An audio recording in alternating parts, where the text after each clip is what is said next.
Hello friends, welcome to Manasvi exam solutions.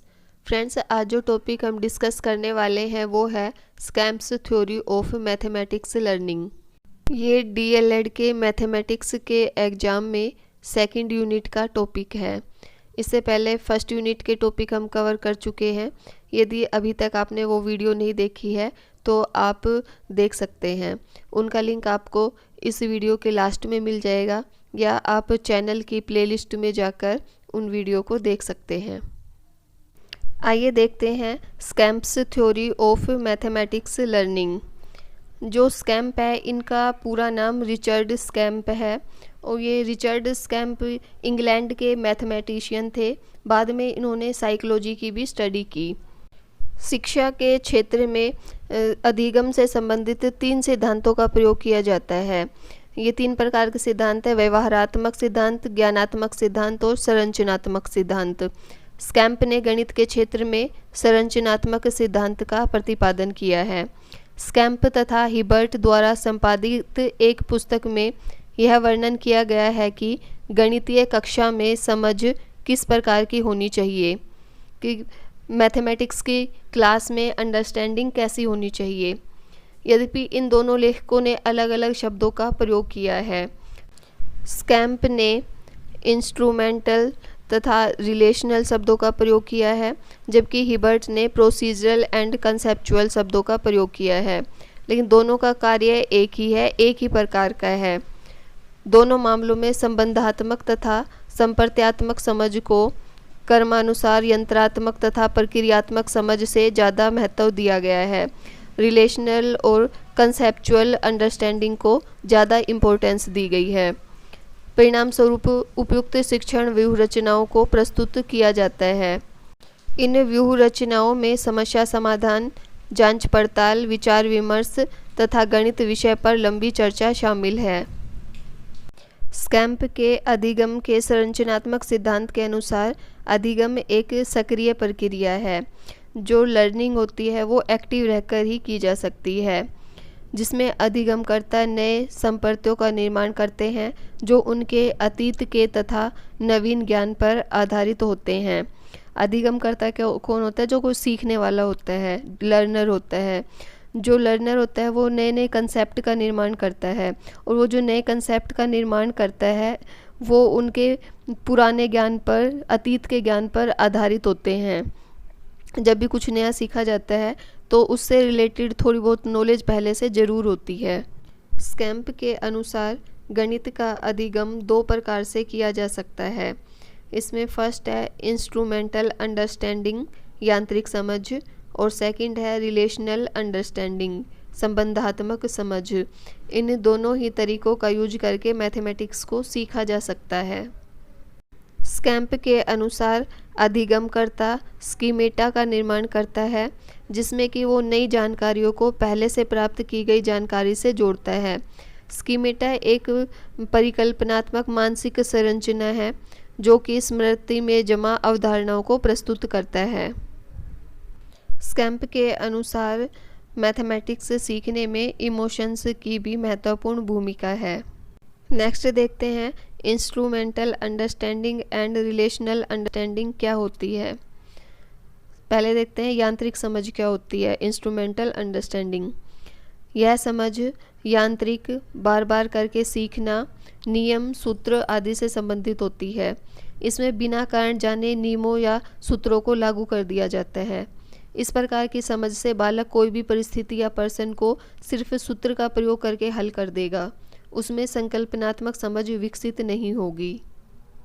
यांत्रिक समझ फॉर्मूले से, बार बार करके सीखने से और इंस्ट्रूमेंट से संबंधित होती है। इसमें स्टूडेंट के द्वारा फॉर्मूले का यूज करके क्वेश्चन को सोल्व कर लिया जाता है। उसको कंसेप्ट की समझ नहीं होती है, लेकिन वो बार बार प्रैक्टिस करके फॉर्मूले का यूज करना सीख लेता है और उसका यूज करके क्वेश्चन को सोल्व कर लेता है। तो इस प्रकार की समझ को यांत्रिक समझ कहा जाता है।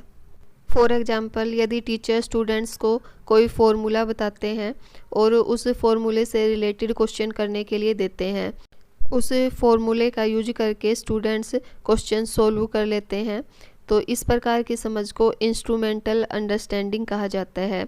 या फिर एक और एग्जांपल देख सकते हैं कि जो छोटे बच्चे होते हैं उनको बताया जाता है कि 10 किस प्रकार लिखते हैं और 10 ब्लैक बोर्ड पर लिखकर दिखा दिया जाता है।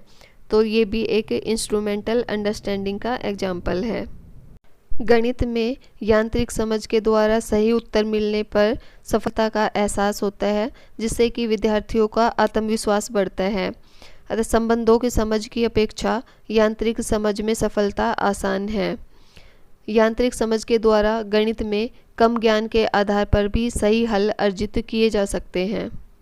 नेक्स्ट देखते हैं रिलेशनल अंडरस्टैंडिंग या संबंधों की समझ किसे कहा जाता है। इस अधिगम में अर्थपूर्ण अधिगम होता है, जिससे कि विद्यार्थी गणितीय रचनाओं का परस्पर संबंध समझ सकते हैं। इसमें बालक ये जान पाते हैं कि उनको क्या करना है, क्यों करना है। इस प्रकार की समझ बालकों के दिमाग में लंबे समय तक रहती है और अधिक लाभदायक भी होती है, क्योंकि जब कंसेप्ट को अच्छे से समझ लिया जाता है स्टूडेंट्स उसको जल्दी से भूलते नहीं हैं। इस समझ में समझ के गहन स्तर की आवश्यकता होती है। संबंधात्मक समझ को विकसित करने के लिए पर्सन या परिस्थिति के विभिन्न परतों के बीच संबंधों को समझना आवश्यक है। फॉर एग्जाम्पल, जैसे कि हमने अभी बताया था कि यदि टीचर ब्लैक बोर्ड पर 10 लिखकर स्टूडेंट्स को बताता है कि 10 को इस प्रकार लिखा जाता है, तो ये इंस्ट्रूमेंटल अंडरस्टैंडिंग है। लेकिन टीचर 10 लिखकर ये बताता है कि 10 को इस प्रकार क्यों लिखा जाता है, इसके लिखने का कारण स्थानीय मान है। तो इस प्रकार की नॉलेज को रिलेशनल अंडरस्टैंडिंग कहा जाता है। रिलेशनल अंडरस्टैंडिंग से रिलेटेड कुछ नेगेटिव पॉइंट भी है, जैसे कि रिलेशनल अंडरस्टैंडिंग के द्वारा किसी विषय वस्तु को समझने में अधिक समय लगता है। रिलेशनल अंडरस्टैंडिंग के द्वारा कोई भी विषय वस्तु समझने में कठिन होती है, जबकि परीक्षा के कारण उसको समझना जरूरी है। केवल विषय वस्तु को समझकर उसे अन्य विषयों या दैनिक जीवन के संबंध में प्रयोग में नहीं लाया जा सकता है। Instrumental understanding and relational understanding, इन दोनों की ही समझ होना गणित के लिए आवश्यक है। यदि दोनों को संक्षेप में बताएं तो हम कह सकते हैं कि स्कैम्प के अनुसार यांत्रिक समझ में तनिक भी समझ शामिल नहीं होती, जबकि संबंधात्मक समझ में समझ के गहन स्तर की आवश्यकता पड़ती है। संबंधात्मक समझ को विकसित करने के लिए यह आवश्यक है कि विद्यार्थियों को ये जानना चाहिए कि उन्हें क्या करना है और कैसे करना है, और सबसे महत्वपूर्ण यह है कि वे क्यों कर रहे हैं, वो किसी भी कंसेप्ट की नॉलेज क्यों ले रहे हैं। इस वीडियो में हमने scamp theory of mathematics learning को डिस्कस किया। आई होप ये वीडियो आपके लिए हेल्पफुल होगी। कमेंट बॉक्स में कमेंट करके ज़रूर बताइए कि आपको ये टॉपिक समझ आया या नहीं। यदि आप कमेंट नहीं करेंगे तो मुझे कैसे पता चलेगा कि आपको समझ आ रहा है या नहीं आ रहा है। यदि वीडियो हेल्पफुल लगी हो तो इसे लाइक कीजिए, शेयर कीजिए and for more educational videos मेरे चैनल को सब्सक्राइब कीजिए, और साथ में जो बेल है उसे भी प्रेस कीजिए ताकि आगे आने वाली वीडियो का नोटिफिकेशन भी आपको मिलता रहे। Thanks for watching my video.